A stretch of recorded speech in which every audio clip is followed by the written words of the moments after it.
I'm training to build muscle, so I don't need to get stronger. It's all about volume, bro.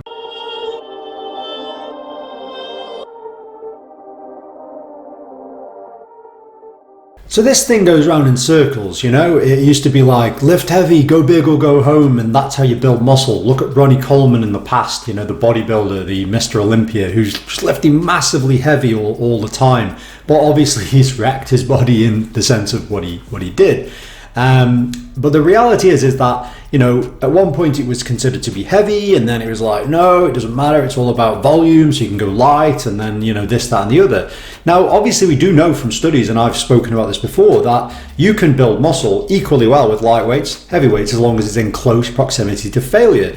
But is there a benefit to getting stronger? Is getting stronger something that you should consider as part of the overriding way of building muscle? And that's what we're going to look at in this video. So they've got 26 men who could squat at least 1.5 times their body weight, and they split them into two groups. Both programs consisted of 4 sets of leg press, performed twice a week, but they differed as follows.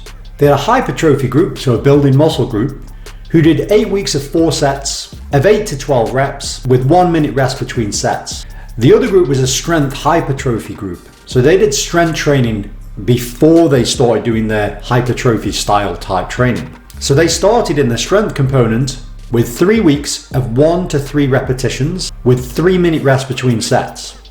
Then after this 3-week phase, they moved into a 5-week hypertrophy training phase, which was the same as the first group, but obviously they did the first 3 weeks with strength based work, with obviously 1 to 3 reps being pretty heavy kind of work, you know? So which group did better for building muscle? You would assume, it's going to be the group that tailored their training to build muscle, as opposed to where doing lower volume work in them first 3 weeks would have somewhat been wasted. So interestingly, as you may imagine, in the first 3 weeks, they were lagging behind, the strength group were lagging behind the hypertrophy group for muscle building, muscle size. They actually got stronger than the other group on their 1 repetition max, which is no surprise because they tailored their training to developing strength. But what they did find is that after that initial lag on muscle building in the first 3 weeks, they accelerated beyond the hypertrophy only group. They actually went past their level of muscle growth. This was found particularly in the vastus lateralis, which is the outer side quad, which is what they call the quad sweep in bodybuilding. So what does this mean? So I've spoken about this before in other videos. If you can develop more strength and get more motor recruitment, because that's what strength is more about than anything else. That's why the correlation between size and strength isn't a one-to-one relationship.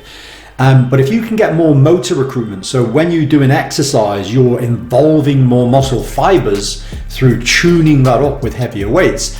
When you then move into the higher volume kind of work, you're going to obviously train much more optimally all of them fibers because you've just got more motor recruitment. So more motor recruitment with higher volume work is going to translate to a greater muscle building effect.